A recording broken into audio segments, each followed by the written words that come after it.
నమస్తే రంగర్. నమస్తే చెయ్యి. మనము ఇతర దేశాల కథలు చాలా చెప్పుకుంటూ ఉంటామండి. హ్మ్. అలాంటిది ఏదైనా ఒకటి చెప్తారా? చైనా కథ చెప్దామా? ఓహ్! పూర్వం 800 ఏళ్ల క్రితంట. చైనాలో అదేదో పట్టణానికి పేర్లు గుర్తుండట్లేదు నాకు. వాటి పేర్లు విచిత్రంగా ఉంటాయి కదా! చాలా అద్భుతంగా ఒక నగరం ఉండేది. ఒక పెద్ద పట్టణం. ఎంత డబ్బుండేదో ఆ నగరంలో. సిరి సంపదలతో తులతూగుతూ ఉండేదట. కానీ బిచ్చగాళ్ళకేం కొదవలేదు ఆ ఊళ్ళో. బోళ్ళంతమంది బిచ్చగాళ్ళు ఉండేవాళ్ళు. అక్కడ ఒక పద్ధతి ఉందట. ఈ బిచ్చగాళ్ళకి రాజులు ఉండేవాళ్ళు. ఓహ్! ప్రతి బిచ్చగాడు వాడు సంపాదించిన దాంట్లో ఒక వంతు రాజుకు సమర్పించాలి. ఆయన బావుందండి. వీళ్ళ సంగతి చూసుకుంటాడు. అట్లా బిచ్చగాళ్ళకి రాజులుగా ఉన్న కుటుంబాలు బోల్డున్నాయట కోకొల్లలు. ఆ బిచ్చగాళ్ళ రాజుల్లో ఒక ఆయన పేరేంటంటే ఆ ప్రాంతపు బిచ్చగాళ్ళందరికీ ఆయన రాజు. 7 తరాల నుంచి వాళ్ళేట రాజులు. ఆయన పేరు చిన్ గారు రాజుగా ఉండేవాడు. అయితే వీళ్ళకేం కొదవ ఉండదమ్మా. రాజులతో సమానంగా తోటలు, దొడ్లు, ఇళ్ళు, వాకిళ్ళు, మరి సంపద. ఇన్ని తరాల నుంచి రాజుగా ఉన్నవాడి సంగతి అసలు చెప్పక్కర్లేదు. అంతే కదా! అక్కడి నుంచి ఏంటంటే వీళ్ళకి ఇళ్లలో చాలా రాజాంగంగా జరుగుతుంది. ఈయన దగ్గర ఉన్న డబ్బు వడ్డీలకు తిరుగుతూ ఉంటాయి, కోట్లకు కోట్లు. పెద్ద పెద్ద వాళ్ళకి వడ్డీలకు అప్పులు ఇస్తారు వీళ్ళు. కానీ ఇంట్లో రాజ్యాంగంగా సాగుతుంది. రాజ్యాధికారం ఉన్న వాళ్ళకి ఎంత సాగుబడి ఉంటుందో అట్లా పని వాళ్ళు ఇళ్ళు, వాకిళ్ళు, దొడ్లు, తోటలు బోల్డు ఉంటాయి. బయటికి వెళ్తే ఈయన బిచ్చగాళ్ళ రాజే. పరువుగా ఉండదు. అదేలేండి. అయితే ఈయనకి కొంతకాలం గడిచాక తను పెద్ద మనిషిని అయిపోవాలని కోరిక కలిగింది. ఈ బిచ్చగాళ్ళ సామ్రాజ్యాన్ని వదిలేయాలి, పరువుగా ఉండాలి, గొప్పగా ఉండాలి, ఈ పేరు ట్యాగ్ లైన్ లేకుండా ఉండాలనిపించేది. ఈయనకి భార్య చనిపోయింది. 50 ఏళ్ళు ఉంటాయి. యూను అనే ఒక కూతురు ఉండేది. ఆ పిల్ల మహా సౌందర్యవతి. ఎంత బాగుండేదో. చక్కగా పాడేది. చక్కగా చదివిచ్చాడు కూతుర్ని. పెద్దవాళ్ళ ఇళ్లలో పిల్లల్ని ఎట్ట చేస్తారో అట్లా ఈ బిచ్చగాళ్ళ రాజైన ఈ చిన్ గారు కూడా పిల్లని బాగా చదివించాడు. ఎన్నో రకాల వాయిద్యాలు వాయించేది పిల్ల. 16-18 సంవత్సరాలు వచ్చాయి. కానీ పరుగుల ఇళ్లలో పెళ్లి చేసుకోవడానికి ఈయనకి కుదరలా. బయటికి వెళ్తే ఈయన బిచ్చగాళ్ళ రాజు. వాళ్ళెవరు ఇతనితో సంబంధం కలుపుకోవడానికి ఇష్టపడరు. ముందు వెనక అయ్యింది. ఈ లోపల ఏమైంది, ఆయనకి ఒక కుర్రాడు తారసపడ్డాడు. ఏదో ఒక జోదశాలలో వాడు ఏదో సరదాగా ఎవరో ఫ్రెండ్స్ ఆడుతుంటే వచ్చాడు. ఏదో మాట మీద వంటి చూస్తే వాడు చాలా పరుగుల కుటుంబం నుంచి వచ్చిన పిల్లవాడు. కానీ ఆస్తి స్వాస్తి అన్నీ పోయినాయి. ఏమీ లేవు వాళ్ళ దగ్గర. వాళ్ళ పేరు గొప్ప, ఊరు దిబ్బ. అంత గొప్ప ఇంటి కుర్రాడు. ఈయనతో చాలా చక్కగా మెలిగాడు. ఆయనకి ఏమనిపించింది, వీటి దగ్గర డబ్బు లేదు, దశకం లేదు, మన దగ్గర బోల్డ్ డబ్బులున్నాయి, పిల్లాడు చూస్తే బాగున్నాడు, పోనీ వీని మన పిల్లకి చేసుకుంటే ఎట్టా ఉంటుంది అని మెల్లిగా ఆయన కదలేస్తే ఎగిరి గంతేసేటి వాడు. ఈ యూను చాలా అందగత్తె అన్న విషయం చాలా మందికి తెలుసు ఊళ్ళలో.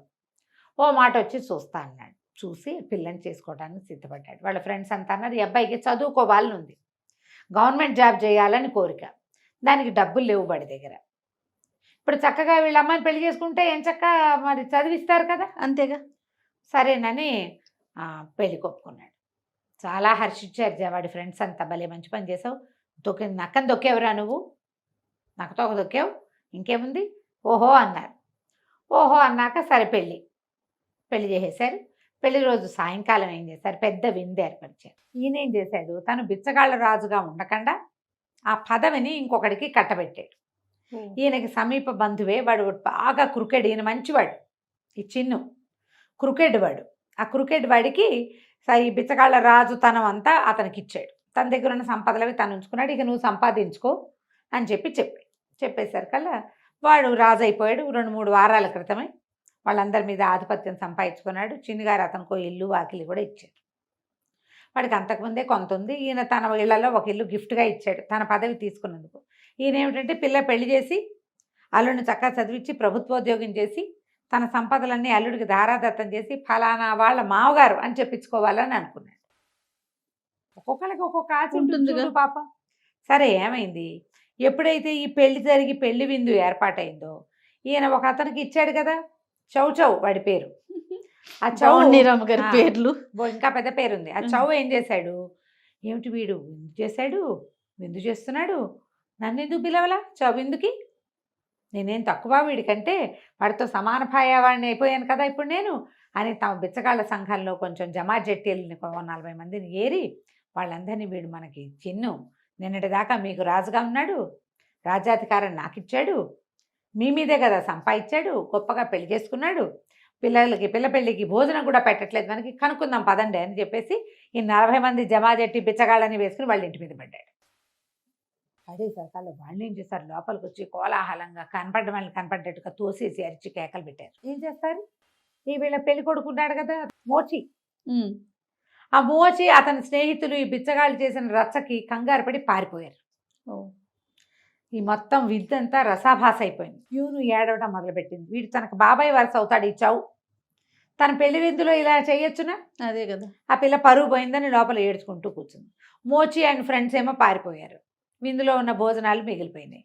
ఈయన ఏం చేశాడు, చిన్ను ఆ వచ్చిన బిచ్చగాళ్ళందరినీ దగ్గరికి పిలిచి, నాయన ఇది నేను ఇచ్చే విందు కాదురా, మా అల్లుడు తన స్నేహితులకి ఇచ్చుకుంటున్న విందు, మనకు విందు మళ్ళీ ఏర్పాటు చేస్తా అని చెప్పి వాళ్ళని బతిమలాడి, ఎటాగు విందంతా రసాభాస అయింది కాబట్టి ఆ సామాన్లన్నీ వాళ్ళకి ఇచ్చి పంపించుకున్నాడు. ఆ మోచి 2 రోజుల తర్వాత వచ్చాడు. అయితే యూను ఏం చేసింది, ఆ పిల్ల చదువుకున్న పిల్ల కదా, భర్త ఏదో కాంపిటేటివ్ ఎగ్జామ్కి వెళ్ళదలుచుకున్నాడని బోళ్ళని పుస్తకాలు తెప్పించి, తర్వాత ఏమో కొంతమంది మాస్టర్లను పిలిపించి జ్ఞానుల్ని ఇతనికి బోధించడానికి రోజు అతనికి ట్యూషన్ ఏర్పరిచి చక్కగా వేళకి భోజనం, అద్భుతమైన జంత్రవాద్య కచేరీ చేస్తూ భర్తను సంరంజింపచేయడానికి మ్యాక్సిమం ట్రై చేసింది. ట్రై చేస్తే ఏమైంది, ఈ వీడు బాగానే ఉంది, పెళ్ళంతా ఉన్నంతసేపు బాగుంటుంది, బయటికి వెళ్ళగానే ఏ బిచ్చగాళ్ళ రాజుగారు అల్లుడు వస్తున్నాడు రోయ్ అనేవాళ్ళు. అతని ఫ్రెండ్స్ కూడా ఏరా ఇవాళ ఎవరింటి నుంచి వచ్చిందిరా మీ ఇంటికి భోజనం అలా అనేవాళ్ళు. వీళ్ళ దగ్గర డబ్బు ఉందని తెలుసు, ఒక రకమైన వెటకారం అనమాట. కానీ ఇతను మాత్రం శ్రద్ధగా చక్కగా చదువుకున్నాడు. చదువు అయిన తర్వాత ఉద్యోగం వచ్చింది. దాని గవర్నమెంట్ పోస్టులకి రాయాలి పరీక్ష రాస్తే ఇతనికి ఒక ఆఫీసులో 2వ పోస్టు మేనేజర్ లాంటి పోస్ట్ వచ్చింది. వస్తే చక్కగా అతను ఆ మేనేజర్లకి డ్రెస్ కోడ్ ఉంది, సిల్క్ బట్టలు వేసుకుని ఎర్రటి టోపీ పెట్టుకుని ఒక కర్ర ఉంటుంది, ఆ చంకలో పెట్టుకుని వెళ్తాడు. ఆ చంకలో పెట్టుకుని ఇతను వెళ్తుంటే ఓ బిచ్చగాడికి ప్రభుత్వ ఉద్యోగం వచ్చిందని అరిచేవాళ్ళు పిల్లలు. చాలా బాధగా ఉండేది. ఉద్యోగం వచ్చింది పెళ్ళాం వల్లే అన్నది మర్చిపోయాడు. చిరాకు వచ్చేసేది వైఫ్ని చూస్తే, అంత చక్కటి పిల్లని చూసినా కూడా. సరే ఏం చేశాడు, ఇక అట్టాగే గడిపేవాడు. ఇంతలో ఏమైంది, అతనికి వేరే ఊరికి ట్రాన్స్ఫర్ ఇచ్చారు. ఆ ఊరేమో ఇక్కడికి 4 రోజుల ప్రయాణం, పడవ మీద వెళ్ళాలి.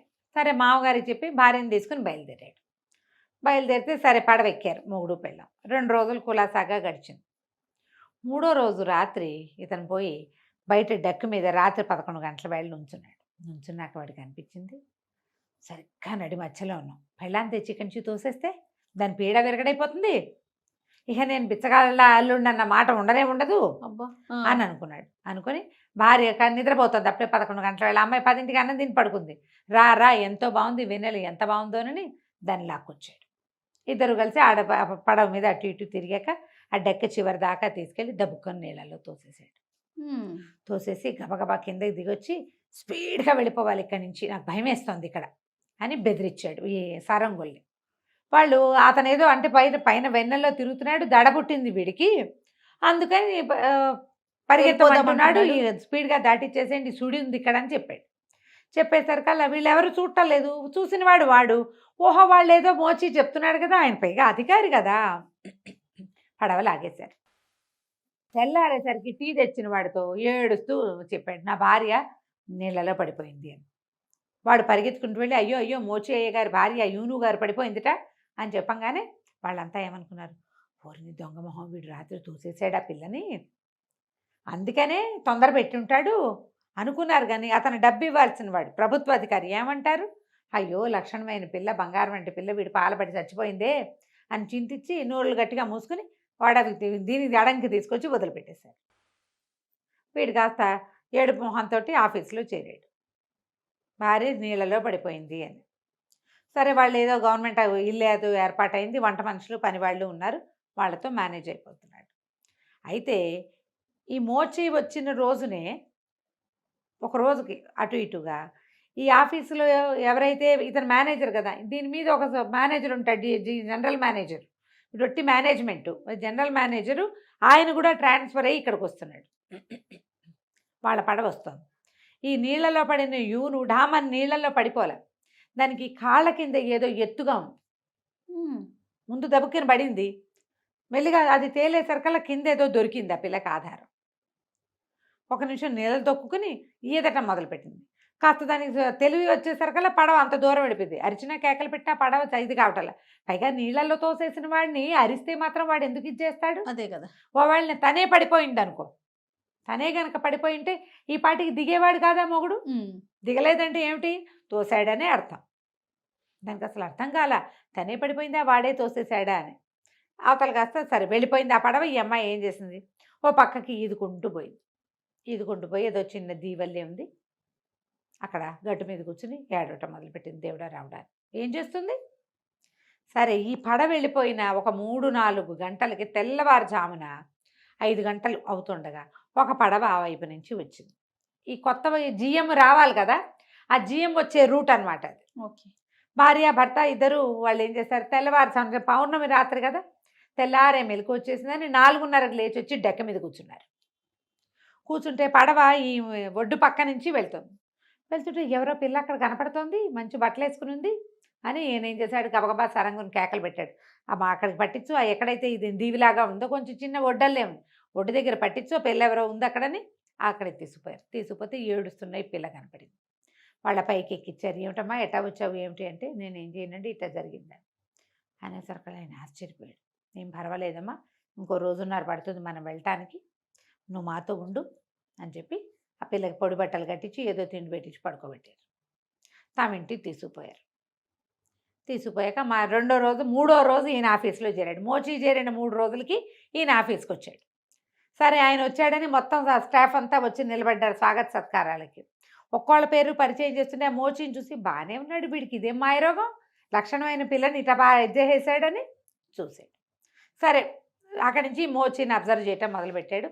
ఒక 20 రోజులు పోయాక, నెలలు పోయాక, నాకు పెళ్లి కావాల్సిన కూతురుంది, ఏదైనా మంచి సంబంధం ఉంటే పెళ్లి చేస్తానని ఆఫీస్లో అనౌన్స్ చేశాడు.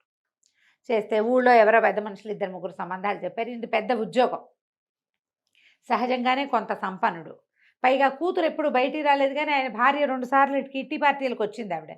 ఆవిడ బాగుంది మనిషి, ఈయన మంచి చెయ్యెత్తు మనిషి, పిల్ల బాగుంటానికే అవకాశం ఉంది. తర్వాత ఇంత పెద్ద ఉద్యోగం, రేపొద్దున మంత్రి కూడా అవుతాడు ఈయన. ఓహో. మంత్రి అయితే ఇంకా గ్రాండ్ ఇయర్ లైఫ్, మంత్రి గారు అల్లుడు మరీ గ్రాండ్ కదా. అంతే కదా. ఆఫీసులో వాళ్ళు ఎవరు పెళ్లి కాని కుర్రాళ్ళు లేరు, వాళ్ళందరికీ తెలుసు మోచి భార్య పడి చనిపోయింది. కుర్రాడు కదా వాడు. ఏమన్నారు, మోచి ఉన్నాడండి, మోచిని చూడండి అంటే, ఏమో మా అమ్మాయిని పెళ్లి చేసుకుంటావా అన్నాడు. ఆడపిల్లని చూడాలి గిడ్డాలు ఏం లేవు, ఆల్రెడీ ఓసారి యూనూని చూశాడు కదా వీడు, అందుకని ఇంకా చేసుకుంటానండి అన్నాడు. ఎవరో ఒకళ్ళు మంచి, ఇప్పుడు మంత్రి గారు అల్లుడు అంటే ఎంత గ్రేటు, బిచ్చగాళ్ళ రాజుగారు అల్లుడు అంటే చీపు. ఓకే. పెళ్లి చేసుకుంటానన్నాడు. ఈ లోపల పెళ్లి సంబంధం అనగానే యూను ఏడవటం మొదలుపెట్టింది. పెళ్లి చేసుకోవటం ఏమిటి, 6 నెలలు కాపురం చేశాను నేను, నా పెళ్ళి అయ్యి 2-3 సంవత్సరాలు అయింది, నేను పెళ్లి చేసుకోను అంటే, అట కాదమ్మా, ఆఫీసులో ఉన్నవాడు మోచి, వాడి సంబంధమే ఆఫీసు వాళ్ళంతా చెప్తున్నారు, అబ్బాయినే చేసుకుందు కానీ నీ మొగుడే, కానీ వాడికి బుద్ధి వచ్చేలాగా చేస్తామన్నారు. అన్నాక సరేనండి. సరే ఏం చేశారు, వాళ్ళు మొహాలు చూసుకునే పెళ్ళి ఏమి ఉండదు, అంతా ఏదో మేకప్ చేస్తారు. అదేలేండి, కప్పు. ఆ అమ్మాయి మొహానికి కప్పుతారు కూడా, అంటే ఈ చైనా మేకప్లు డిఫరెంట్గా ఉంటాయి, తెల్ల రంగు పూస్తారు, లిప్స్ వేరేలాగా పెడతారు. చైనా సినిమాలు చూడండి మీకు అర్థం అవుతుంది. ఆ పెళ్లి కూతుర్ని విడిగా చూస్తే నిన్ను చూసింది వాళ్ళు చూసింది ఒకటే అనుకోరు. అవునా. ఫుల్ మేకప్, దాని బట్టలు, ఆ హెయిర్ అలంకారాలు అన్నీ కూడా వేరేగా ఉంటాయి. అది చెయ్యాలి, ఆస్పీషియస్ అలంకారం అనమాట. ఆ అలంకారంలో ఉన్న పిల్లని చూసినా వాడు ఏం మేకౌట్ చేయలే. సరే ఉదయం పెళ్ళైపోయింది, మరి సాయంకాలం విందైపోయింది, రాత్రి భార్యాభర్తలు ఏకాంతంలో కలుసుకుంటారని ఆ పిల్లని గదిలో కూర్చోబెట్టి ఈ మోచిని పంపించారు. ఆ మోచి తలుపు తోసుకుని లోపలికి వెళ్ళంగానే ఒక 6 డజన్ మంది అమ్మాయిలు కర్రలు పుచ్చుకుని చిత్త కొట్టేశారు. మామూలుగా కొట్ల చావు కొట్టారు. కొట్టేసరికి అమ్మో నాయన ఆయన కేకలు పెట్టాడు, అత్తగారు మావగారు రక్షించండి రక్షించండి అంటే, ఈ మంచం మీద కూర్చున్న పెళ్లి కూతురు ఆగండి ఆగండి ఆగండి ఆగండి నా దగ్గరికి తీసుకురండి అని అనేసరికల్లా ఏమైంది, సరే రక్షించమంటున్నాడని తీసుకొచ్చారు. దెబ్బలు కొట్టడం మానేసి కర్రలు పక్క పెట్టి ఆ అబ్బాయిని లేవదీసి ఇతని దగ్గర అమ్మాయి దగ్గరికి తీసుకొస్తే, ఆ అమ్మాయి ఏం చేసింది, ముందు పొద్దునేమో పెళ్లి కూతురు మేకప్లో ఉంది, ఆస్పీషియస్ మేకప్లో, ఇప్పుడు సాధారణంగా కనపడేసరికల్లా ముసుగు తీసి చూస్తాం అతనికి. ముసుగు తీసేసరికల్లా వీడు దయ్యం దయ్యం అని కేకలు పెట్టి పడిపోయాడు. పెళ్ళాన్ని చూసి అమ్మాయి చచ్చిపోయింది అనుకున్నాడు కదా, ఇక పడిపోయాడు. పడిపోయేసరికల్లా ఈ లోపల ఈ దయ్యం దయ్యం కేకలకి ఎలాగో అత్తయ్య గారు మామయ్య గారు రక్షించండి, ఇక అర్థమేమిటో వాళ్ళకి తెలిసి అప్పుడు రాల. ఈ దయ్యం కేకలకి వాళ్ళిద్దరూ పరిగెత్తుకుంటూ వచ్చారు. అత్తగారు మామగారు మొహం తిరిగి పడిపోయి ఉన్నాడు. వాడి మొహం మీద పన్నీరు చల్లి లేవ తీసుకూర్చోబెట్టారు. ఈ అమ్మాయి దయ్యం అండి అన్నాడు. అనేసరికి దయ్యం కాదు, నీ భార్యను నువ్వు తోసేసిన రోజే మేము రక్షించాము, నీకు బుద్ధి చెప్పడానికి ఆ పిల్లనే ఇచ్చి నీకు పెళ్లి చేసాం, నీ చదువుకి నీ ఉద్యోగానికి కారణమైన పెళ్ళాం నీకు నచ్చలేదు, మామగారు బిచ్చగాళ్ళ రాజు అవటమే నీకు బాధగా ఉంది, కానీ అతని డబ్బుతోటే నువ్వు చదువుకున్నావు, ఇట్లాంటి కృతజ్ఞతగా ప్రవర్తించకూడదు, నీ కృతజ్ఞతకి మందు ఇలా చావు కొట్టిన దెబ్బలు అందుకు కొట్టించాను నేను అని చెప్పాడు. తర్వాత ఇతను సర్దుకుని ఆ పిల్లల్ని కాపురానికి తీసుకెళ్ళిపోయాడు. ఆ తర్వాత కాలంలో మోచియే మంత్రి అయ్యాడు. ఆ గవర్నమెంట్ ఆఫీస్ నుంచి క్రమంగా వజీర్లు అవుతారనమాట. తర్వాత కాలం అతను ఎప్పుడు బిచ్చగాళ్ళ రాజుగారు అల్లుడని అనేవారు కాదు. కంచికి మనం ఇంటికి. బాగుందండి. నమస్తే రమ్మగారు. నమస్తే జయ. రమ్మగారు మంచి స్టోరీ చెప్పండి అండి. తెలుగుగల్ల వాళ్ళ కథ చెప్తామా? చెప్పుకుందామండి. కాదు రమ్మగారు, మన ఇద్దరం కలిసి ఎన్ని రోజులు అవుతుంది? ఎందుకు? నాకేంటో చాలా రోజులైంది అన్న ఫీల్ వచ్చింది ఏంటి ఒకేసారి. మీరు నాతో కాకుండా ఓపెన్ ఫోరం చేసేస్తున్నాను, వేరే వాళ్ళతో మిస్ అయిపోతున్న ఫీల్ వస్తున్నట్లుంది. కానీ లాస్ట్ వీక్ కదా మనం చేసి, లాస్ట్ వీక్ మధ్యలో కిచెన్ చేశాను, ఒక రోజు ఓపెన్ ఫోరం చేసాము. మన ఇద్దరం స్టోరీలు చెప్పుకొని చాలా రోజులు అయింది కదా. అలా ఏం అవ్వలేదు, 4 రోజులే అయింది. ఓకే. ఇంకా వరుసగా కూర్చోవలసిందే. మామూలుగా భార్యాభర్త ఒకళ్ళు తెలివైన వాళ్ళైతే చాలా సంసారం బాగా నడుస్తుంది. ఇద్దరు తెలివైన వాళ్ళైతే ఒడ్డు తెచ్చిపోతూ ఉంటారు మరే కదా. మరి ఒక తెలివి తక్కువగా ఉందనుకో పిల్ల, తెలివైన వాడికి ఇస్తే వాడు లాగేస్తాడు. పిల్లాడు సామాన్యంగా ఉన్నాడు అనుకో, తెలివిగల పిల్లని ఒక దాన్ని కాలిపొడుగు దాన్ని చూసి కట్టేస్తే అదే మేనేజ్ చేసుకుంటారు. ఇదివరకు అట్లా చెప్పుకునే వాళ్ళు ఇప్పుడు ఎట్లా ఉంది, అవతల వాడు తెలివి తక్కువ వాడని వీడు నాకు వద్దని, తెలివి తక్కువ పెద్దమ్మాయి దీంతో నేను ఉండనని ఇట్లా కొట్టు చచ్చిపోతున్నా. అవును కదా. కాకపోతే దాని తెలివి తక్కువతనం వల్ల మన జీవితం హాయిగా ఉందని అనిపించదు. ఏదో సందర్భంలో ఆ అమ్మాయి తెలివి తక్కువ ప్రూవ్ అయిపోయింది అనుకో, లేదా వాడి తెలివి తక్కువ అబ్బాయి తెలివి తక్కువ ప్రూవ్ అయిందనుకో, ఫ్రెండ్స్లో అవమానంగా ఉందని అలాంటి భావాలతో బాధపడుతున్నారు. ఇప్పుడు ఎంతసేపు జనాల్ని ప్లీజ్ చేయటం పట్లే ఉంటున్నారు. అంటే భార్యకేమో భర్త తెలివిగా ఉండాలి, భర్తకేమో భార్య ఇంకా తెలివిగా ఉండాలి, అట్లా కోరుకుంటున్నారంటారా? కోరుకుంటున్నారు. కొట్టు చచ్చిపోతున్నారు. అందుకేగా అతన్ని మించిన వాడు ఆచంట మల్లన్నని, ఒకళ్ళని మించిన వాళ్ళు ఒకళ్ళయ్యి చివరి కొట్టు చచ్చి నువ్వు ఏకంటే నేను మేకని, ఏతంటే ప్రతని చివరి కొట్టుకుంటున్నారు. అలాంటి ఒక కథ చెప్తాం. పూర్వం ఒక ఊళ్ళో ఓ భూషయ్య అని ఒక రైతు ఉండేవాడు. ఆయనకి లేక ఒక కొడుకు ఉన్నాడు.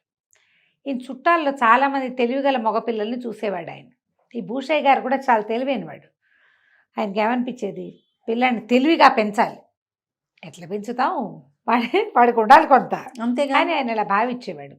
పిల్లాన్ని అల్లారు ముద్దగా ఎంతో చక్కగా బుద్ధిమంతుడిగా పెంచారు. బుద్ధి అయితే ఉంది, కానీ రోజులు గడుస్తూ ఉన్న కొద్దికి పిల్లాడంత తెలివిగా లేడు వీడు అని ఆయనకి తెలియటం మొదలుపెట్టింది. తెలుస్తోంది తండ్రికి. హఠాట ఏదో 20 ఏళ్ళు వచ్చేసింది. 20 ఏళ్ళు వస్తే, ఏమిట్రా అబ్బాయి, నేను ఎంతో తెలివిగా పెంచుతా అనుకున్నాను, నీ తెలివి పెరిగినట్లేదు, తరిగిపోయినట్టుంది అన్నాడు. అనేసరికల్లా కొడుకు మాత్రం తను చాలా తెలివిగల వాడిని చాలా గట్టిగా నమ్మేవాడు. అదేంటి నాన్న, నాకు తెలివి లేకపోవడం ఏంటి, నేను బ్రహ్మాండమైన తెలివిగా ఉన్నాను, అసలు ఏ పనైనా చెప్పు క్షణాల్లో చేయకపోతే అడుగు అన్నాడు. అడిగితే ఈయనేమన్నాడు, సరే ఒక గొర్రెతోలు ఉంది, గొర్రెని వంట చేసేసుకున్నారు, లేదా ఏదో చేస్తే దాని చర్మం ఒలిచి పెట్టుకుంటారు. గొర్రె చర్మం ఉంది, దీన్ని తీసుకెళ్ళి బజార్లో అమ్మిరా, చూస్తాను నీ తెలివి అంటే, ఓ బ్రహ్మాండమైన రేటుకి అమ్ముతాను, ఎవ్వరూ అమ్మని రేటుకి అమ్మి చూపిస్తాను నాన్న నీకు అని గట్టిగా చెప్పాడు. చెప్పేసరికల్లా నాన్న అన్నాడు, ఓ గొర్రె తోలు ఇచ్చాను, ఎవడైనా అమ్ముతాడు, అదేమిటి గొప్ప, నువ్వు గొర్రె చర్మము తేవాలి, ఖరీదు తేవాలి, తేగలవా నువ్వు అన్నాడు. ఎవడు గొర్రె చర్మంగా ఉండగానే దాని రేటు కూడా వచ్చేయాలట వీళ్ళ దగ్గరే.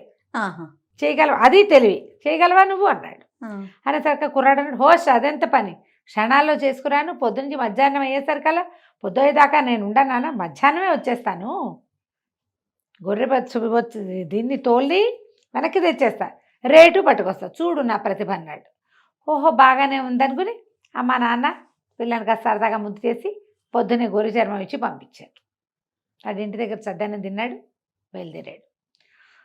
సంతకి నడుచుకుంటూ పోయాడు. సంత మొదట్లో ఎవరో ఒక ఆయన కనపడి, తెలిసినవాడు, కొంచెం మొహబరిక ఉన్నవాడు, ఏంట్రోయ్ గొర్రె చర్మం అమ్మడానికి తెచ్చావు, ఎంత ఏమిటి అన్నాడు. ఎంతైతే ఉంది, చర్మం నా దగ్గరే ఉండాలి, ఖరీదు కావాలి అన్నాడు. అనేసరికి అవతల వాడికి అర్థం కాదు. ఎవడు నీ చర్మం నీ దగ్గరే ఉండి నీకు డబ్బులు కూడా కావాలా, నువ్వు ఊరికే చూడడానికి వచ్చావన్నాడు. కాదు, దీన్ని నమ్మడానికే వచ్చానన్నాడు. ఒరే, నువ్వు అమ్మితే అది అవతలవాడి చేతిలోకి వెళ్ళిపోతుందిరా, అప్పుడు ఖరీదు నీ చేతిలో పడుతుంది. నీ చర్మం నీ చేతిలోనే ఉండి నీకు ఖరీదు ఎట్టా వస్తుంది అంటే అదే తెలివి అన్నాడు వీడు చిటికేసి. అవతలవాడికి అర్థం కాలే, ఊరు నాయన వీడేమిటో విచిత్రంగా ఉన్నాడని. సరేలే, సంతలోకి వెళ్ళు, నీ గొర్రె నీ చేతిలో ఉండగానే నీకు డబ్బులు ఇచ్చేవాడు ఎవడైనా వ్యాపారస్తుడు కనపడతాడేమో చూస్తూ కానీ వెళ్ళమన్నాడు. అక్కడి నుంచి వీడు లోపలికి వెళ్ళాడు. ఎంత అంటారు ప్రతి వాళ్ళు, నా చర్మం నా దగ్గరే ఉండాలి, నా డబ్బులు నాకు కావాలంటాడు. మధ్యాహ్నం దాకా తిరిగాడు. అందరూ వీడు వేరు వెధవని ఎవరు వీడి జోలికి రాలేదు. అయితే ఏమైంది, ఆ గొర్రె చర్మం సంకలో పెట్టుకుని తిరుగుతున్నాడు. కాళ్ళు నొప్పులు పుట్టేస్తున్నాయి. సరే, ఒక విప్ర వినోది ఒక ఆయన ఒక ఇది చేస్తున్నాడు, ఇంద్రజాలం చేస్తున్నాడు. విప్ర వినోదులు అనేది ఒక జాతి, విప్ర వినోదులు అంటారు వీళ్ళని. ఇంద్రజాలం గారడి వాళ్ళు. ఈ మామూలు లోకల్ గారడి కాకుండా బ్రాహ్మలు ఉండేవాళ్ళట. ఇందులో ప్రత్యేకమైన గారడి చేయగలిగేవాళ్ళు, ఎన్నో సృష్టించగలరు. కనికట్టు మన కంటి ముందు వాళ్ళు. మనం ఇలాంటి ఒక కథ కూడా చెప్పుకున్నాం, కానీ ఏముండదు అక్కడ, కానీ కనికట్టు చేసేస్తారు. అయితే ఏమైంది, ఆయన ఏదో గారడి చేస్తున్నాడు. ఈ కుర్రాన్ని చూసి, ఏరా అబ్బాయి, నీ జేబులో నీ చంకలోది గొర్రె చర్మమేనా, ఇడితే దీన్ని ఏం చేస్తానో చూడంటే ఇచ్చాడు. ఇచ్చేసరికి ఆయన ఏం చేశాడు, ఆ గొర్రె చర్మాన్ని ఇట్ట జుట్టు ఉంది కాదు చంకలో పెట్టుకున్నాడు. దాన్ని ఇట్ట నిలబెట్టి తన పైన ఉన్న ఉత్తరీయం తీసి దాని మీద కప్పాడు. హ్రీం హోం ఫట్ అన్నాడు. అయింది. ఆ ఉత్తరీయం తీసాడు. తీయగానే అంత మామిడి చెట్టు వచ్చింది అక్కడ. దానికి ఒక కాయ కూడా ఉంది. గొర్రె చర్మం పోయింది. జనాలంతా చప్పట్లు కొట్టారు, తల ఒక పావలా ఇచ్చారు, కొంతమంది దండం పెట్టారు. కుర్రాడు కూడా సరదాగా వచ్చింది, అబ్బా పల్లి చేశాడు, ఇంచక్క మామిడి చెట్టు అయిపోయింది, దానికి కాయ కూడా ఉంది, బుజ్జికాయ అని సంతోషించాడు. అందరూ వెళ్ళిపోయారు. వీడు ఒకడు నుంచున్నాడు అక్కడ, ఎవరు లేరు. గొర్రె చర్మం ఏది ఇప్పుడు, ఏమమ్మీ ఏం ఖరీదు పట్టుకెళ్ళాలి తాను. ఇంతలో ఆకలి కూడా వేసేస్తుంది. 3 అయిపోయింది, 3 దాటిపోతుంది. ఆకలి ఇస్తుంది, ఏం చేయను. అటు ఇటు చూసి ఆ విపర్ వినోద్ కూడా మాయమైపోయాడు. ఇప్పుడు ఆయన అక్కడ ఉంటే, ఏమండి నా గొర్రె చర్మం నాకు ఇప్పించండి అని అడగచ్చు. ఆయన లేకపోతే వీడెవడిని అడుగుతాడు. ఇక అటు ఇటు చూశాడు, దిక్కులు చూశాడు, ఏ పక్కకు చూసినా అతను కనపడలేదు. సరే, ఆకలి ప్రాణం పోతుంది. ఈ చెట్టుకున్న మామిడికాయ కొంచెం దూరంగా ఉంది, పలక మారింది. ఆ కాయ అయినా తిందామని దాన్ని ఇట్ట పుచ్చుకున్నాడు. పుచ్చుకోగానే గొర్రె చర్మం చేతిలోకి వచ్చింది. వీడు ముట్టుకునేసరికి మారిపోయింది. ముట్టుకోకముందే కనికట్టు, ముట్టుకుంటే ఏముండదు. సరే అమ్మయ్య దొరికింది, సరే అని చెప్పి దాన్ని చంకలో పెట్టుకున్నాడు. ఆకలి ప్రాణం పోతుంది. ఎక్కడో నీళ్లున్నాయి, తాగుదామా అనుకున్నాడు. దీన్ని ఎట్టా అమ్మాలో తెలియలే. ఇక సంతలో నుంచి జనాలంతా 4 అవుతుంటే వెళ్ళిపోవటం మొదలెట్టారు. దూర ప్రాంతాల వాళ్ళు ఉంటారుగా, తాను అమ్మలేనని అర్థమైపోయింది. అయ్యో, దీన్ని అమ్ముదాం అనుకున్నా, నాన్నకు బోళ్ళని మాటలు చెప్పాను, చర్మం ఇచ్చి ఖరీదైనా తీసుకున్నాను కాను, చర్మం ఖరీదు 2 నాకే కావాలంటే జనాలకు అర్థమైనట్లేదు అని ఏం చెయ్యాలో తెలియక మెల్లిగా అడవి దారి పట్టాడు. ఇంటికి వెళ్తాను. అయితే విప వినోద్ ఒక ఆయన ఉన్నాడుగా ముందు, ఆయన చెట్టు కింద కూర్చున్నాడు, ఏదో తింటూ పలకరించాడు. ఏమో వెళ్ళిపోతున్నావా అన్నాడు. అవునండి అనేసరికి, నువ్వు భలే మంచివాడు పోయి బుద్ధిమంతుడివి, నీకు మాట చెప్తా విను అన్నాడు. సరే చెప్పండి అన్నాడు. దారిలో ఎవరైనా ఆడాళ్ళు కనిపిస్తే ఆపేక్షగా పలకరించు, ఆడవాళ్ళకి ఆప్యాయతగా పలకరిస్తే ఇష్టం, మంచిది నీకు అన్నాడు. సరేననుకున్నాడు. వీడు ఇలా నడుచుకుంటూ పోతుంటే ఆ ఇంటికి వెళ్ళే దారిలో చెరువులు ఎగురువులు ఉన్నాయి. ఓ పిల్ల చక్కగా ఇంత బారెడు జడ, లంగా ఓణి వేసుకుని, చిన్న ఇంత కొండ పుచ్చుకొని మంచినీళ్ళు పుచ్చుకుని వస్తుంది. నెత్తి మీద ఒక కొండ ఉంది, చేతిలో వచ్చి ఉంది. ఆ అమ్మాయిని, ఏ అమ్మాయి బాగున్నావా అని పలకరించాడు. పలకరించమన్నాడు కదా. చాలా బాగున్నాను, అంతా కుశలమే, మీరంతా కుశలమేనా, మీది ఏ ఊరు అని అడిగింది అమ్మాయి. అడిగేసరికి మాది ఫలానా ఊరు, పొద్దుననగా బయలుదేరానంటే, సరే ఆ మాట ఈ మాట మాట్లాడి, అన్నం తిన్నావా అంది. తినలేదు. పద రా మా ఇంటికి తీసుకెళ్ళి అన్నం పెట్టి, ఆప్యాయంగా మాట్లాడితే జరిగేది అదే కదా, అంతేగా. పద అని ఇంటికి తీసుకుపోయింది. ఆ వెనకాల అరుగు మీద అరిటాకేసి అన్నం పెట్టింది. అన్నం పెట్టాక, అసలు ఎందుకు బయలుదేరావు ఏమిటి అంటే, అబ్బాయి చెప్పాడు, ఏం చేయను, మా నాన్న ఈ చర్మం తీసుకెళ్ళి అమ్మన్నాడు, చర్మము నీ దగ్గరే ఉండాలి, ఖరీదు చేతిలో పడాలన్నాడు, అదే తెలివి అన్నాడు. తెలివిగా అమ్ముదామని ఎంత ప్రయత్నించినా కుదరలేదు. మధ్యలో విపర వినోద్ ఒకడు దొగలేడు, ఆయనేమో మామిడి చెట్టుగా మార్చాడు అని కథ అంతా చెప్పాడు. ఆ అమ్మాయి ఏం చేసింది, ఏదో తిడితే అని వీడు అన్నం తింటుంటే పక్కన పెట్టిన దాన్ని చేతికి అందించాడు. దాన్ని మొత్తం చూసింది. ఉండు, నీకు ఖరీదు కూడా వచ్చే మార్గం చెప్తా అని లోపలికి వెళ్ళి కత్తెర పుచ్చుకొచ్చింది. వీడు అన్నం తిని చేయి గడుక్కుని మళ్ళీ వచ్చేసరికి చక్కగా శ్రద్ధగా బొచ్చంతా దగ్గరగా కత్తిరించేసి బొచ్చంతా ఒక పెద్ద సంచిలో పోసి బొచ్చుకి ఖరీదు ఇచ్చేసి, గొర్రె బొచ్చుతోటి ఏం చేస్తారు, కంబళ్ళు అవి నేస్తారు. అవును. అది ముదురు రంగు గొర్రె, బొచ్చు మొత్తం కత్తిరించేసింది, చర్మం ఉండిపోయింది. ఓ, నీకు అర్థమైందా? చర్మం మీద ఉంటుంది ఆ, బొచ్చు, ఆ. క్లోజ్ గా కత్తిరించేది. అలాగే కదా గొర్రెలకి అవును. షేవింగ్ చేసి అవునవునవును. కంబళ్ళు ఉన్ని చేస్తారు. ఊళ్ళు తీస్తారు కదా వాటి నుంచి, స్వెటర్స్. స్వెట్టర్లకి వాటికి. ఆ ఊళ్ళలో ఏముంది, కంబళ్ళు నేసేవాళ్ళు దాంతో దారం చేసి. మొత్తం చేసింది, అక్కడి నుంచి ఉన్ని రేట్ ఇచ్చేసింది. ఈ చర్మం చుట్టి చంకలు పెట్టి పట్టుకెళ్ళి మీ ఇంటికి అని. ఆశ్చర్యపడి, ఊరిని డబ్బులు ఇచ్చేసాయి, అంతే కదా. చర్మం చంకలో ఉంది. నడుచుకుంటూ ఇంటికి వెళ్ళాడు. ఇంటికి వెళ్ళి, నాన్న చెప్పండి. నాన్న ఇదిగో గొర్రె ఖరీదు, గొర్రె చర్మం ఖరీదు, ఇదిగో నీ చర్మం అన్నాడు. నాన్న ఆశ్చర్యపడు, ఊరిని భలేగా అమ్మావురా, నిజం చెప్పు, ఎవరు చెప్పారు నీకు అన్నాడు. అనగానే ఇవి చెప్పాడు. ఫలానా చెరువు వచ్చే దారిలో ఒక చెరువు ఉంది కదా, చెరువు దగ్గర ఒక పిల్ల ఉంది, వాళ్ళది పాత బావి దగ్గర ఇల్లు. వాళ్ళ ఇంటికి వెళ్ళా, ఆ అమ్మాయి ఈ ఐడియా చెప్పింది, బొచ్చంతా గత్తిరిచ్చేసింది, మరి బొచ్చు రేటు ఇచ్చేసింది. వాళ్ళేమో దాన్ని గొర్రె బొచ్చుతోటి కంబళ్ళు నేయిస్తట వాళ్ళ నాన్న. అనగానే ఈయన అన్నాడు, ఒరే ఆ పిల్లని పెళ్లి చేసుకోరా, నువ్వు నీకు 20 ఏళ్ళు వచ్చే ఎలాగో పెళ్లి చేస్తావు, నువ్వు తెలివి తక్కువ పడివి కానీ చెప్పిన మాట వింటావు. అదే కదా. ఇప్పుడు తెలివి తక్కువతనానికి, మూర్ఖత్వానికి, మాట వినని మాయరోగం ఉందనుకో, వాళ్ళని ఏమీ చేయలేవు. కానీ వీడు అట్లా కాదు, పిప్పర్ వినోది ఆడవాళ్ళని పలకరించు అనగానే పలకరించాడు. ఆ అమ్మాయి అన్నం పెడితే తిన్నాడు, ఆ బొచ్చు కత్తిరిచ్చేసి డబ్బులు ఇస్తే పుచ్చుకున్నాడు. నువ్వు మాట వింటావు, పోయి పరిగెత్తుకుంటూ వెళ్ళి ఆ పిల్లని నన్ను పెళ్లి చేసుకోమని అడుగు, వాళ్ళ ఇంటి వాళ్ళ నాన్న పేరు ఆయన పేరు కనుక్కురా, పెళ్లి చేస్తాను నీకు అన్నాడు. వీళ్ళకి అంతే, ఇక ఆ డబ్బులు నాన్న చేతిలో పెట్టి ఒకటే పరుగు ఆ ఊరు పరిగెత్తుకుంటూ వెళ్ళిపోయి ఆ పిల్లని అడిగాడు, నన్ను పెళ్లి చేసుకుంటావా అని. సరే, ఈ లోపల వాళ్ళ నాన్న వచ్చి, ఎవరు అబ్బాయి నాయనా ఏమిటి అన్నీ కనుక్కుని, అట్లాగే అని మా పిల్లని నీకు ఇస్తామన్నాడు. చక్కగా ఆ పిల్ల వీడు పెళ్లి చేసుకుని వీళ్ళ ఇంటికి వచ్చేసింది. ఆ తర్వాత వీడు పై పనులన్నీ చేసేవాడు, తెలివిగల ఐడియాలన్నీ పెళ్ళామే వేసేది. చక్కగా సుఖంగా ఉన్నాడు. కథ కంచికి మనం ఇంటికి. సో ఇక్కడ తెలివితేటలు ఒకళ్ళవే వాళ్ళ ఇంట్లో, ఒక్కళ్ళకున్నా చాలు, అంతే కదా రమ్మగారు, సంసారం వెళ్ళిపోతుంది కదా. వెళ్ళిపోతుంది. రెండో వాళ్ళు తెలివైన వాళ్ళ మాట వింటే సరిపోతుంది, ఫాలో అవ్వాలి. రైట్. బాగుంది రమ్మగారు. నమస్తే. నమస్తే జయ. నమస్తే రమ్మగారు. నమస్తే జయ. రమ్మగారు, మనము ఖలీఫా స్టోరీస్ మధ్య కొన్ని చెప్పుకున్నాం.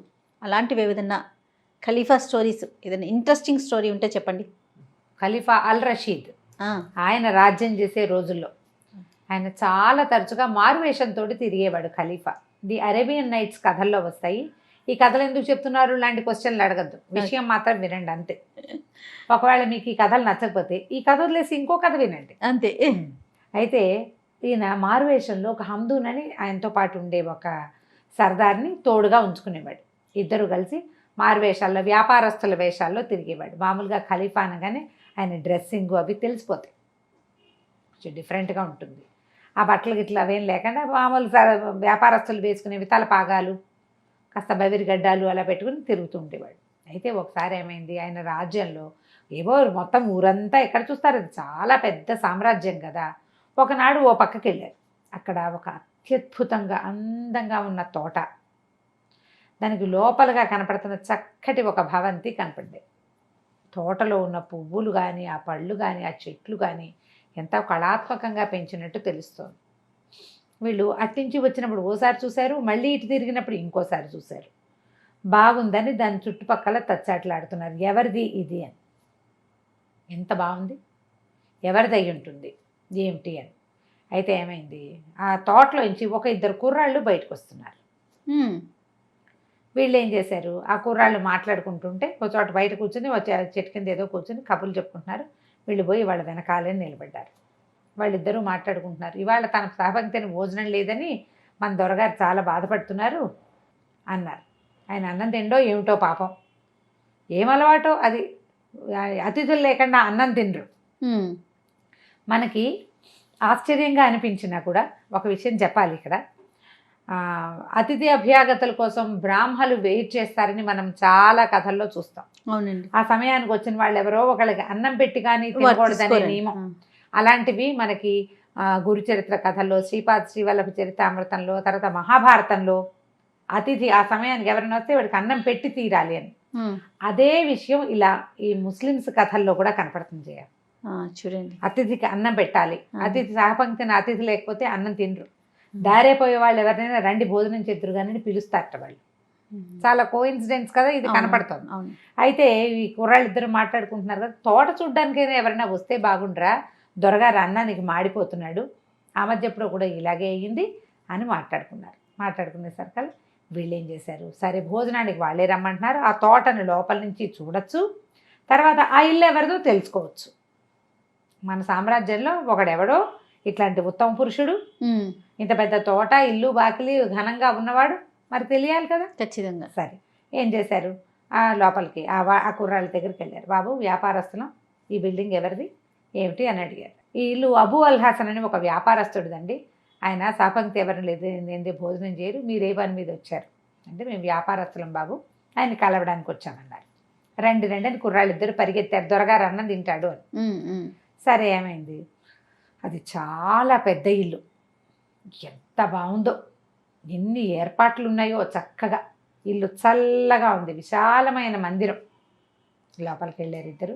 రండి రండి అన్నాడు, కాళ్ళు గడిగిచ్చారు. అక్కడి నుంచి వీళ్ళకి పై తలగుడ్డలు నెత్తి మీద పాటు పెట్టుకునే పాగాలు తీసుకున్నారు. దానికో పనివాడు, దీనికో పనివాడు, చక్కగా పన్నీరు జల్లిన విసనగర్రలతో విసిరారు. ఎంతో బాగుంది. అక్కడి నుంచి కుశలం కనుక్కున్నారు, ఏ ఊరండి, ఏం వ్యాపారం అండి అన్నారు. అన్న తర్వాత లోపల గదిలోకి తీసుకెళ్ళారు. భోజనానికి ముందు తాగడానికి ఏదో షర్బత్ ఇచ్చారు, చక్కగా భోజనం వడ్డింపు, ఎంత బాగుందో వాళ్ళ ఆతిథ్యం. ఈ హమ్దూన్ ఉన్నాడు రాజుగారితో పాటు, ఆయన పారవస్యంతో ఈ ఆతిథ్యపు గొప్పతనాన్ని తట్టుకోలేక కొన్ని ఇవి కూడా ఏమంటారు కవిత్వం కూడా వేశాడు, పాటలు కూడా పాడాడు. కానీ ఖలీఫాకి ఏదో కోపం వచ్చేసింది, అని ఇట్లా పెట్టుకున్నాడు దుమదుమలాడుకుంటూ మొహం పెట్టుకుని, ఎవరో నువ్వు, ఏమిటి నీ పేరు అని ఆమె అడిగాడు. అడిగితే నా పేరు ఇగో పోయింది, నా పేరు అబూ అల్ హసన్ అండి, నేను బంగారము అది వ్యాపారం చేస్తాను, మరి మెయిన్ బజార్లో అంటే పెద్ద బజార్లో కొట్లున్నాయి, మరి ఎప్పటి నుంచో మా తాత ముత్తాతల నాటి నుంచి నా వ్యాపారమేనండి అన్నాడు. నేను ఎవరో తెలుసా నీకు అన్నాడు. లేదండి మీ పేరు ఎవరో నాకు తెలియదు, మీరేదో వ్యాపారస్తులు దారిని పోతున్నారు, మీకు ఆతిథ్యం ఇవ్వాలి, అతిథులకు అన్నం పెట్టడం నా విధి, నా విధానం, అందుకని మా తాత ముత్తాతల నాటి నుంచి మేము ఇదే పద్ధతి ఫాలో అవుతున్నాం, అతిథికి అన్నం పెడితే అల్లాకి అన్నం పెట్టినట్టు అన్నాడు. అనేసరికల్లా సర్రం మంచి కోపం వచ్చేసింది ఖలీఫాకి, విసుగ్గా ఉన్నాడు. గబుక్కుని హమ్దూన్ ఏం చేశాడు, గబగబా రాజుగారిని కొంచెం ఉండండి ఉండండి అని సంది, ఈయన మన ఖలీఫా అని చెప్పాడు. చెప్పేసరికి అతను ఆశ్చర్యపోయాడు.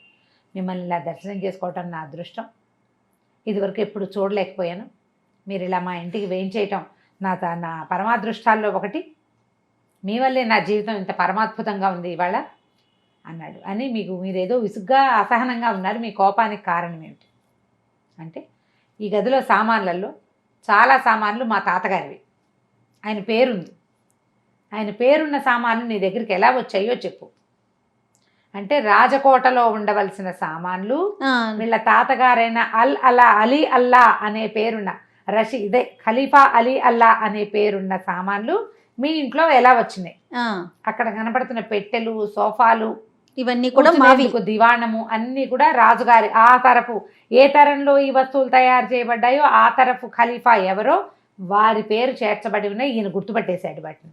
ఎత్తివాసి కూడా అక్కడదే. ఓకే, మా తాతగారి పేరున్న సామాన్లు నీకు ఎలా దక్కాయో నిజం చెప్పమన్నాడు. అనేసరికల్లా అయ్యో అంతకంటే మహద్భాగ్యమా మహాప్రభు, తప్పకుండా చెప్తానన్నాడు. మా నాన్న మరణించాక నేను నా దుకాణాన్ని చూసుకునేవాడిని, మా దగ్గర బంగారం తాకట్టు పెట్టుకుని అప్పిచ్చే పద్ధతి ఉంది, లేదా బంగారాన్ని అమ్మే పద్ధతి ఉంది, బంగారాన్ని కొనే పద్ధతి ఉంది, దొంగ బంగారాలు అవి మేము కొనం. అయితే ఒకనాడు మహాసౌందర్యవతి అయిన ఒక అమ్మాయి మా దుకాణానికి వచ్చింది. రావటం జబర్దస్త్గా లోపలికి వచ్చింది. ఆమెను చూసి నేను మైమర్చిపోయాను. చాలా అందగత్తె, ఎంతో చక్కటి స్వరం, అసలు వస్త్రధారణ మహాద్భుతంగా ఉంది. 300 దినారాలు కావాలి నాకు అని అడిగింది. అలాగే అన్నాను. గుమాస్తాని పిలిచి 300 ఇప్పించాను. 300 తీసుకుంది, మాట్లాడకుండా డబ్బులు పుచ్చుకుని వెళ్ళిపోయింది. 300 దినారాలకి ఏం పెట్టింది ఇక్కడ తాకట్టు? ఏమీ పెట్టలా. పోనీ బయట ఏదైనా ఉందా? ఏమీ లేదు. ఏమైనా చెప్పిందా? చెప్పలేదు. ఆవిడ అందానికి చూసి ఇచ్చేసాడు. ఇచ్చేయంగానే గుమాస్తా ఏం చేసి 300 పట్టుకొచ్చి అక్కడ పెట్టాడు. కాదు అయ్యా, ఇది ఏ పద్దు మీద రాసుకోమంటారు అన్నాడు. అప్సరసల పేరుతో పద్దులే ఉంటాయి అన్నాడు ఈయన. అనేసరికల్లా అదేమిటండి అని ఏం చేశాడు, గుమాస్తా పరిగెత్తుకుంటూ వెళ్ళాడు. వెళ్ళేసరికల్లా ఆ వెళ్ళిన ఆయన్ని నీ పేరేమిటి, నువ్వెవరిని మొహం పగలగొట్టేసింది. మొహం పగలు కొట్టించుకుని గుమాస్తా వెనక్కి వచ్చాడు. మీ అయ్యగారితో చెప్పు నేను పాపం పగలు కొట్టానని నేను కూడా చెప్పింది. నిర్ఘాంతపోయారు. ఏం చేయాలో తెలియలే. కానీ అంతసేపు అమ్మాయే గుర్తొస్తోంది ఇతనికి. అయితే మర్నాడు మళ్ళీ వచ్చింది. మళ్ళీ వచ్చి అడిగింది, ఈసారి 500 కావాలి. నేను ఏమిటిది ఎగ్గొట్టి పారిపోతాను అనుకున్నావు కాదు నువ్వు అన్నది. అలా ఏం అనుకోలేదన్నాడు. ఏం కావాలన్నాడు. నాకు 500 దినారాలు కావాలి. మళ్ళీ 500 దినారాలు రాయించాడు. పట్టుకెళ్ళిపోయింది. మూడోసారి మళ్ళీ వచ్చింది. మళ్ళీ వచ్చి ఈసారి మళ్ళీ 500 తీసుకుంది. డబ్బులేమో వెళ్ళిపోతున్నాయి. ఈయనేమో అడగలేకపోతున్నాడు. మూడోసారి నాలుగోసారి వచ్చేసరికల్లా ఈసారి మొహం పగలగొట్టించేసుకుందాం, ఏమైనా సరే అడుగుదామనుకున్నాడు. అడుగుదామనుకుని అమ్మాయి వెనకాల బయలుదేరాడు. కానీ దగ్గరికి వెళ్ళి అడిగేశాక మళ్ళీ రాదేమో, కనపడదేమో అని అనిపించడం మొదలుపెట్టింది. అయితే ఈ అమ్మాయి ఏం చేసింది, ఖలీఫా మందిరంలో వైపుకు వెళ్ళిపోయింది. అంటే ఖలీఫాకి సంబంధించిన అమ్మాయి. అర్థమైంది. ఇప్పుడు ఏం చేయాలి, ఇంటికి వెళ్ళి వాళ్ళ అమ్మకి చెప్పాడు. అంటే ఇతను నేను ఇలా చెప్పాను అని చెప్తున్నాడు, కానీ నేరేషన్ కొంచెం నా లైన్లోకి తీసుకొచ్చాను అనమాట. సరే అమ్మకి చెప్పేసరికల్లా అమ్మాయి ఉంది, ఒరి నాయన ప్రాణాల మీద ఆశ వదిలేసుకోవాలి. ఖలీఫా మందిరం అంటే ఆయనకి పనిచేసే ఆడవాళ్ళు, వాళ్ళ మీద మనసులు వివాహాలు మనకు కుదరవు, వాళ్ళతో ఏం చేయలేం మనం. కాబట్టి ఇది మనసు వదిలేసేయి దీన్ని అని చెప్పింది మా అమ్మ. చెప్పింది కానీ నాకు ఇది కాలేదంటున్నాడు. వాళ్ళ అమ్మ చెప్పినా ఇతనికి మనసు ఇది కాల. ఎంతసేపు అమ్మాయే గుర్తొస్తుంది. అందాక వెళ్ళిన వాడిని ముందే పిలిస్తే బాగుండేది కదా అనిపించింది. కానీ ఏం చేయాలో తెలియలే. అయితే తర్వాత 2-3 రోజులకి మా నాన్నగారి స్నేహితుడు ఒకడు నాకు మంచి సలహాలు చెప్తాడు. తర్వాత పచారీ సరుకులు షాపులు ఉన్నాయి మాకు. ఈ బంగారపు కొట్లు, అమ్మకాలు, అప్పులు గటాలు కాకుండా పచారీ కొట్లు కూడా ఉన్నాయి మాకు. ఆ పచారీ కొట్లను చూసే ఒక ముసలాయన మా నాన్న ఫ్రెండ్, ఇతని నాన్న ఫ్రెండ్ చూడ్డానికి వచ్చాడు. వచ్చి పిల్లాన్ని చూసి ఆశ్చర్యపడి, ఏమిట్రా నాయన ఇలా అయ్యా, ఏమైనా ప్రేమలో పడ్డావా, మొహం పీక్కుపోయింది అన్నాడు. అనేసరికల్లా వీడు బిక్క మొహం వేసుకుని ఇతను చెప్పాడు ఇట్లా అయ్యింది, ఆ అమ్మాయి మీద మనసు పారేసుకున్నాను. ఆ అమ్మాయి ఏమో ఖలీఫా మందిరంలోకి వెళ్ళింది. వేరే వాళ్ళు వెళ్ళరు కదా, మామూలు రోడ్డు మీద పోయే వాళ్ళు రాజుగారి ఇంట్లోకి ఎందుకు వెళ్తారు, అక్కడుండే అమ్మాయి కాబట్టి వెళ్తుంది. అది సంబంధించిన అమ్మాయో అక్కడ ఆయనకి సేవించడానికి ఏర్పడిన వాళ్ళు ఏమిటో తెలీదు. అయ్యేసరికల్లా ఆయన ఏమన్నాడంటే, ఒరే ఒక మాట విను, నాకు ఖలీఫాకి దుస్తులు కుట్టేటువంటి దర్జీ ఒకడు పరిచయం ఉన్నాడు, నాకు తెలుసు, నువ్వు వాడి దగ్గరికి వెళ్ళు, అక్కడ ఈ విషయం చెప్దు కానీ, అక్కడ కనుక్కుందు కానీ అని చెప్పాడు. ఈయన ఏం చేశాడు, ఓ చొక్కా జేబు ఇట్లా చింపుకుని తీసుకెళ్ళి దర్జీ దగ్గరికి వెళ్ళాడు. ఈ జేబు కుట్టండి అన్నాడు. ఆ జేబు కాస్త జేబు కుట్టడానికి ఎన్ని ఇవ్వాలి డబ్బులు, పావలా ఇచ్చినా సరిపోతుంది కదా. ఈయన ఏం చేశాడు, 10 బంగారు దినారాలు తీసి చేతిలో పెట్టాడు. దినారాలు ఆయన దినారాలు తీసుకున్న దర్జీ అంటే, బాబు ఏమన్నా ప్రేమలో పడ్డావా నాయనా అని అడిగాడు. ఒళ్ళిపోయి తెలియట్లేదు. అయ్యేసరికల్లా ఇతను కొంచెం తట్టుబడి ఈయన ఏం చెప్పాడంటే, అవునండి ఒక అమ్మాయి ఇట్లా మా స్థానానికి వచ్చేది, మా షాప్కి వచ్చింది, మరి 3 సార్లు డబ్బులు పట్టుకెళ్ళింది, మరి డబ్బులు పట్టుకెళ్ళింది కానీ డబ్బుల గురించి నాకు లెక్కే లేదు అసలు. ఆ మనిషి ఎవరో తెలుసుకోవాలనుకున్నాను, ఇట్లా ఉంది, ఇంత పొడుగుంది, ఇంత తెల్లగా ఉంది, చక్కగా మాట్లాడుతుంది, కళ్ళు తిప్పుతుంది చెప్పాడు. చెప్పేసరికల్లా ఆయన అన్నాడు, ఆ అమ్మాయి మోతి అయి ఉంటుంది, ఆమె బట్టలు కూడా నేనే కుడతాను. ఆ మోతి ఖలీఫాకి సంగీతం వినిపించడానికి ఏర్పరచబడిన అమ్మాయిలలో ఒకటి, చాలా గొప్పగా పాడుతుంది, వాళ్ళ అక్క చెల్లి కూడా ఉన్నారు, వాళ్ళంతా ఖలీఫా దగ్గరే ఉంటారు అని చెప్పాడు. ఈ లోపల ఏమైంది, ఓ కుర్రాడు ఎగురుకుంటూ వచ్చాడు. అక్కడికి వచ్చి కనపడేసరికల్లా ఈ దర్జీ అని చెప్పాడు, బాబు ఈ కుర్రాడు కనపడుతున్నాడే, వీడు మోతి దగ్గర పనిచేసే కుర్రాడు, మరి వీడిని గనక పట్టుకున్నావా నీ పని అవుతుంది, ఆ అమ్మాయిని కలుసుకోగలుగుతామన్నాడు. అక్కడి నుంచి ఈ పిల్లాడు వీడు వెళ్ళి ఈ మన వ్యాపారస్తుడు ఎవరు మనసు పారేసుకున్న పెద్ద మనిషి ఈయన వెళ్ళి అబూ అల్ హసన్, అతను వెళ్ళి ఆ కుర్రాడిని పట్టుకున్నాడు. కుర్రాడు కాదు, ఈ మన వ్యాపారస్తుడి పేరే అబూ అల్ హసన్. అబూ అల్ హసన్ గారు వెళ్ళి ఆ పని కుర్రాడిని పట్టుకున్నాడు. బాబు ఏం పని పేరో ఇది, నువ్వు ఎవరి దగ్గర పని చేస్తావంటే వాడికి నవ్వొచ్చింది. అబూ అల్ హసన్ గారు కాదు మీరు అన్నాడు. వాడికి తెలుసు. నేను నీకు తెలుసా అన్నాడు. అయ్యో ఎందుకు తెలియదండి, రోజంతా మీ గురించే వింటున్నాం, మా మందిరం అంతా మీ మాటలతోటి ప్రతిధ్వనిస్తోంది, మా అమ్మగారికి మీరంటే ఎంత ఇష్టమో, మీకు కూడా ఆవిడంటే అంత ఇష్టమైతే ఆవిడకి దగ్గరికి వెళ్ళే మార్గం చెప్తా అన్నాడు. ఊరిని ఒప్పుకున్నాడు. ఒప్పుకుంటే ఈ కుర్రాడు ఏం చేశాడు, అక్కడ ఉన్న ఖలీఫా అంగీలు బట్టలు కుడుతున్నారు కదా, అందులో నుంచి ఒక నీలం రంగు అంగీ తీసాడు. ఈ రంగు అంగీ వేసుకుని ఇట్లా పైనుంచి తొడుక్కునేది వేసుకుని ఖలీఫా ఆయన దాలకు ఆ ఆడవాళ్ళ జనానాలోకి వెళ్తాడు. వరుసగా గదులు ఉంటాయి అటు ఇటు కూడా. ఆయన ఏం చేస్తాడంటే మన దాన్ని అంటారు కస్తూరి ఉండలు, ఒక్కొక్క వాకిట్లోనూ ఒక్కొక్క కస్తూరి ఉండ ఉంచుతాడు. ఆయనకి ఏ స్త్రీ నచ్చితే ఆయనకి సంగీతం వినాలనిపిస్తే ఒకళ్ళ దగ్గరికి, డ్యాన్స్ వినాలనిపిస్తే ఒకళ్ళ దగ్గరికి, కవిత్వం వినాలనిపిస్తే ఒకళ్ళ దగ్గరికి, తన భార్యల దగ్గరికి, అలా ఏ రోజు ఎవరి దగ్గరికి వెళ్ళబుద్ధి అయితే అలా వెళ్ళబుద్ధి. ఆయన కులాసాగా ఉన్నాడంట అని గుర్తు ఏంటంటే ఈ నీలం రంగు అంగి వేసుకోవటం, దాని నిండా జలతారు పని అది చేస్తుంటుంది, ముఖమల్ల అంగి. ఎవరి దగ్గరికి వెళ్ళడో వాళ్ళకు ఒక కస్తూరి ఉండ పెడతాడు. ఇవాళ దీంతో కాలక్షేపం చేయండి, నేను రానని చెప్పటం. కస్తూరి ఉండ పెట్టాడంటే వాళ్ళ దగ్గరికి రాడనమాట. మీరేం చేస్తారంటే కస్తూరి ఉండలు కొనుక్కోండో డబ్బా, రాత్రి 9 గంటలకి మందిరంలోకి ప్రవేశించండి. ఈ బట్టలు చూస్తే మిమ్మల్ని ఎవరు అడగరు, చీకటి కదా, గుర్తు తెలియడం కోసం ముఖమల పని జరి పని చేసిన ముఖమల వస్త్రం వేసుకుంటాడు ఆయన. అది మెరుస్తుంది, లేత నీలం రంగుది. ఆ వస్త్రం ఆ డిజైన్ బట్టి ఖలీఫా ఏనని గుర్తుపడతారు. కొంచెం కొంచెం వెలుతురుగా ఉంటుంది. మీరు కూడా ఇంచుమించు ఖలీఫా సైజులోనే ఉన్నారు. కస్తూరి ఉండలు పెట్టుకుంటూ రండి. అక్కడ నీలిరంగు చలవరాతి తలుపు మోతీది, ఆ తలుపు కొడితే మోతీ ఉంటుంది, లోపలికి వెళ్ళిపోండి అని చెప్పి మన హీరో బయలుదేరాడు. అబూ అల్ హసన్ గారు ఏం చేశాడు, కస్తూరి డబ్బా పెట్టుకున్నాడు, బట్టలు వేసుకున్నాడు, చల్లగా అక్కడ దాకా వెళ్ళాక చొక్కా వేసుకున్నాడు అనమాట. ఖలీఫాయే వస్తున్నాడని. ఖలీఫా ఒక్కొక్కసారి జనాన అందరితోటి కలిసి వస్తాడు, ఒక్కోసారి ఒంటరిగా వస్తాడు. ఆ బట్టలు చూసేసరికల్లా ఈ రాత్రి 9 అయ్యేసరికి కునికి పడుతున్న సైనికులు ఎవరు ఈయన్ని పట్టించుకోలే. ఒక్కో గది దగ్గర అది పెట్టుకుంటూ వెళ్ళాడు. ఇంతలో ఏమైంది, సడన్గా వెనకాల దివిటీలు కనపడుతున్నాయి, సందడి వినపడుతోంది. ఖలీఫా వస్తున్నాడని అర్థమైపోయింది నాకు. ఇతనికి అర్థమైంది. ఇప్పుడు ఏం చెయ్యాలి, పరిగెత్తాను నేను. ఎటు వెళ్ళాలో తెలీదు. ఆ అమ్మాయి గది గుర్తుపట్టలేకపోయాను, భయం వేసింది. ఈ పరుద్దు కనపడితే శిరచ్ఛేదమే. జనానాలో మగవాళ్ళు కనపడితే ఏమి వాడు ఎవడు ఏమిటి అడగను కూడా అడగరు, పేకొత్తరిచ్చేస్తారు. పరిగెత్తుకుంటూ వెళ్ళి ఓ తలుపు కొంచెం తెరుచున్నట్టుంటే ఎదురు దాంట్లో పడిపోయాడు అందులో. ఈ పడిపోయిన తర్వాత ఏమైంది, ఆ లోపల ఒక ఆవిడ ఉంది, ఆవిడ మేలు మూసుకేసుకుని. అందరూ రాత్రి ఆ సమయానికి ఖలీఫా కోసం వెయిట్ చేస్తారు. సరే, అంతలో ఆవిడ ఏం చేసింది, ఆ చూసి దీపం కొంచెం పెద్ద చేసి, ఓ మీరా అబూ అల్ హసన్ గారా అనేసరికి ఆ అమ్మాయి ఈ అమ్మాయి కాదు, దీనెవరికో నేనెలా తెలుసు, ఉలికి పడ్డాడు.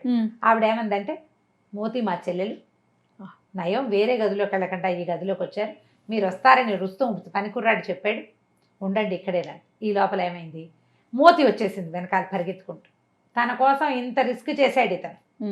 వచ్చి రాగానే ఇతన్ని కావలించుకుంది. ఖలీఫా వస్తున్నాడు. ఇప్పుడు ఆయన వీళ్ళ గదిలో కూడా రావచ్చు. మోతీ గది కాదు ఇది, మోతీ వాళ్ళ అక్క గది. హకీమ్ అని ఏం చేశారు, ఒక పెద్ద పెట్టెలో ఈ కుర్రాన్ని ఎక్కిచ్చేశారు. ఈ వ్యాపారస్తుడు అబూ అల్ హసన్ ఎక్కిచ్చేసి తలిపేసేశారు. పెద్ద పెట్టెలు, చెక్క పెట్టెలు అనమాట. ఇంతలో ఏమైంది, ఖలీఫా గారు ఈయన వాకిట్లో ఆగాడు, వీళ్ళ వాకిట్లో ఆగి తలుపు కొట్టాడు. తలుపు తోసేశారు. అది పూర్తిగా మూసి ఉండదు, రాజుగారి కోసం తెరిచే ఉంటుంది. ఆ కొద్దిగా తెరిచున్న తలుపు అందుకే ఉందన్నమాట. లోపలికి వచ్చి, అబ్బో అక్కా చెల్లి ఇద్దరు ఇక్కడే ఉన్నారే, ఏదో ఒక మంచి పాట పాడు మోతీ అని అడిగాడు. పాటలు పాడతారు వాళ్ళు. రాజుగారి జనానా అంటే ఆయనతో గడిపే వాళ్ళే కాదు, రకరకాల వాళ్ళు ఉంటారు. అక్కడి నుంచి మోతీ తన కోసం వీడు ఇంత దూరం పరిగెత్తుకొచ్చాడు, ఇంత కష్టపడ్డాడు, మరి ప్రాణాలకు తెగించే కదా, చాలా పారవస్యంతో మహాద్భుతంగా పాట పాడింది. దాంతో ఖలీఫా, ఎంత బాగా పాడేవు మోతీ, నీకేం కావాలో చెప్పు, నువ్వు ఏది అడిగినా ఇస్తానని అన్నారు. అనేసరికల్లా ఆవిడేమంది వెంటనే, నాకేం కావాలి ప్రభు, ఈ గదిలో ఉన్న సామాన్లన్నిటితో పాటు మా అక్కయ్యకి నాకు మీ బానిసత్వం నుంచి విముక్తి ఇవ్వండి అని. నువ్వు వెళ్ళిపోతే ఇంకెప్పటికీ నీ పాట వినలేను మోతీ, అయినా కూడా నేను ఇస్తానన్నాను కాబట్టి మీ అక్క నువ్వు ఇద్దరు మీ బానిసత్వం పోయింది. వాళ్ళు బానిసలు, రాజుకి పాడడానికి బానిసలు, డ్యాన్స్కి బానిసలు, వాయిద్యాలకి బానిసలు అట్లా కొనేవాళ్ళట పాపం ఆ కాలంలో. బానిసత్వం నుంచి విముక్తి వచ్చింది. ఈ గదిలో ఉన్న సామగ్రి అంతా ఇలాగే నాకు ఇచ్చేయండి అని అడిగింది.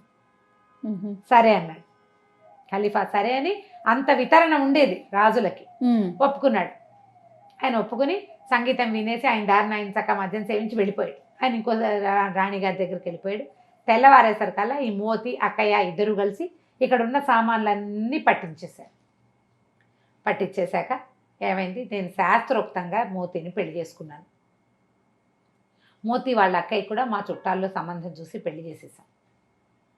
ఆ సామాన్లు ఇక్కడికి వచ్చేసినాయి ఈ గదిలో. ఈ గది అది.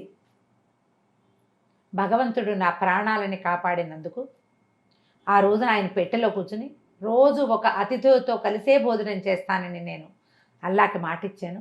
మా తాత తండ్రులకి ఉండేది కానీ నియమం, వాళ్ళంత ఖచ్చితంగా పాటించేవాళ్ళు కాదు. కుదిరినప్పుడు కుదిరేది. అతిథి రాకపోతే అన్నం మానేస్తాను నేను. అందుకని నేను ఆ నియమాన్ని ఉంచుకున్నాను. ఏ గదిలో ఉన్న సామాన్లు అయితే నా ప్రాణాలు ఆ రోజు రక్షించాయో అదే సామాన్ల గదిలోనే నేను భోజనం పెడతాను అన్నాడు. ఖలీఫా చాలా సంతోషించాడు. మూతిని చూస్తానని అడగల ఆయన, ఎందుకంటే అది అమ్మాయి పరాయివాడి భార్య, అమ్మాయికి బానిసత్వం కూడా లేదు. చాలా సంతోషించి నీతోటి స్నేహం నేర్పటం, నీతో కలిసి భోజనం చేయటం నాకు చాలా సంతోషంగా ఉందని చెప్పాడు. ఆ తర్వాత ఈ అబూ అల్ హసన్ ఎప్పటికీ ఖలీఫాకి స్నేహితుడుగానే ఉన్నాడు. కథ కంచికి మనం ఇంటికి. సూపర్. నమస్తే రమగారు. నమస్తే.